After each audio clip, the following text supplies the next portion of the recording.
നിവനണ്ണ തിരിച്ചു വന്ന് അണ്ണൻ കയറി വരണം. അതിനുള്ള കോമഡിയും അതുപോലെ തന്നെ അതിനുള്ള സെൻറ്റിമെൻറ്റ്സും റൊമാൻറ്റിക്കലും എല്ലാമായിട്ട് നിവനണ്ണൻ തിരിച്ചു വന്നിട്ടുണ്ട്. പൊളിയെന്ന് വെച്ച് കഴിഞ്ഞാൽ അണ്ണൻ പൊളി, ഒരു രക്ഷയില്ല. നിവനണ്ണൻ്റെയാണ് ഈ കറുത്ത ഷർട്ട് ഇട്ടുകൊണ്ട് ഞാൻ വന്നിരിക്കുന്നത്.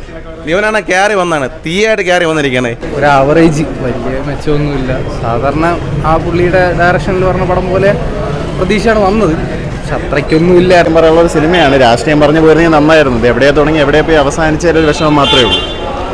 നല്ല സിനിമയായിരുന്നു. ഫസ്റ്റ് ഹാഫ് അത്ര വർക്കായില്ല, പക്ഷെ സെക്കൻഡ് ഹാഫ് നൈസായിരുന്നു. പ്രത്യേകിച്ചൊന്നും ഇല്ല. First half and second half വേറെ വേറെ മൂവിയുടെ പോലെയായിരുന്നു. കുഴപ്പമില്ല. പിന്നെ ഭയങ്കരമായി ആവേശം ഇതൊക്കെ ഇറങ്ങിയതിന്റെ വെച്ച് നോക്കുമ്പോൾ നമുക്ക് പറയേണ്ടി വരും ഒരു എബോ ആവറേജ് എന്ന് പറയേണ്ടി വരും. പക്ഷെ നിവിന്റെ നല്ല കംബാക്കാണ്. ധ്യാനും നിവിന്റെ കോമ്പിനേഷൻ ഫസ്റ്റ് ഹാഫ് വളരെ നല്ല കോമഡിയൊക്കെ, നല്ല കോമ്പിനേഷൻ പോയിട്ടുണ്ട്.